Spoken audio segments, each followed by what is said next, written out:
Hello everyone, এটা আমার first bridal blog. আজকে আমাদের ব্রাইডাল লোকেশন ছিল চুঁচুড়া, তাই আমরা যথারীতি আমি আর বোন বেরিয়ে পড়েছি। দেখো আমরা ভেনিউতে পৌঁছে গেছি, আর ভেনিউটা কত সুন্দর করে সাজিয়েছে। রুমে পৌঁছে দেখলাম আমাদের ব্রাইড একদম অন টাইমে রেডি। আজকে তোমার কেমন লুক চাই?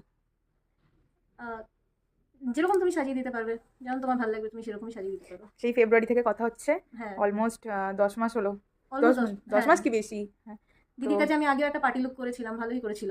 তুমি এখন যেরকম আমাকে একটা সাবেকি লুকের মধ্যে যেমন লুক দিতে পারবে, যেমন ভালো লাগবে ওরকম দিতে পারো। ঠিক আছে।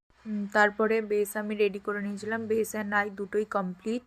ভিডিও সেইভাবে নেওয়া হয়নি, কারণ আরও পার্টি মেকআপ ছিল, বোন সেগুলো দেখছিল। তাই কাজ করতে করতে যেটুকু ভিডিও ক্লিপ নিতে পেরেছি সেগুলোই তোমাদের সাথে শেয়ার করছি।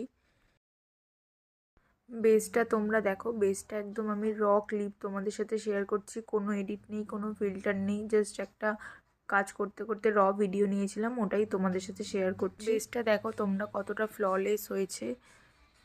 তোমাদের দেখো যতটা ক্লোজ থেকে দেখাতে পেরেছি আমি দেখিয়েছি। তারপর দেখো আমি কলকাটা করে নিচ্ছি। দিদির একটাই ডিমান্ড ছিল, কলকাটা একদম ছোট্টর ওপরে হবে, তাই আমি সেই বুঝেই কলকাটা ছোটোর ওপরেই রেখেছি। কলকা অ্যান্ড লিপস্টিক দুটোই কমপ্লিট করার পর তোমাদের সাথে একটা ছোট্ট করে ক্লিপ শেয়ার করলাম। দেখো কেমন লাগছে, বলো বলো কেমন কেমন লাগলো? খুব সুন্দর সাজিয়েছো তোমরা, খুব সুন্দর সাজিয়েছো রশ্মিকে, খুব ভালো লাগছে। আমাদের নাসিকের মেয়ে তো খুবই সুন্দর, খুব সুন্দর লাগছে না? খুব সুন্দর সাজিয়েছো তোমরা, সত্যি খুব সুন্দর সাজিয়েছো। আমার হেয়ার স্টাইল কমপ্লিট। এবার আমি ওড়নাটা সেট করে নিচ্ছি।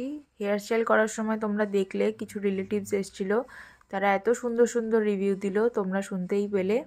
দেখো ওড়নাটা সেট করার পর পুরো লুকটাই একদম কমপ্লিট হয়ে গেল, কত সুন্দর লাগছে। এবার দিদির ফাইনাল লুক পুরো কমপ্লিট। তোমরা সবাই জানিও কমেন্ট করে যে দিদিকে কেমন লাগছে। দিদি তো খুব স্যাটিসফাই ছিল, তোমরা পরে রিভিউ শুনতেই পাবে। বলো তাহলে তোমার ফাইনাল লুকটা তোমার কেমন লেগেছে? আমার খুবই ভালো লেগেছে, যেমন চেয়েছিলাম সেরকমই হয়েছে, আর খুবই ভালো সাজিয়েছে, কিছু বলার নেই। Very happy, very happy. ঠিক আছে, এই আইসটা একটু ডাউন করো। দিদি যেমন চেয়েছিল এক্স্যাক্ট চেষ্টা করেছি তেমন করার। ঠিক আছে, থ্যাংক ইউ। Thank you. দিদির যেখানে বসার জায়গা ছিল সেখানে আমরা গেছিলাম কিছু ক্লিপসের জন্য। দেখো তোমরা দিদিকে কত সুন্দর লাগছে, সবাই ওখানে আমাকে এত কমপ্লিমেন্ট দিচ্ছিল যে আমার এত ভালো লাগছিল, কি বলবো তোমাদের।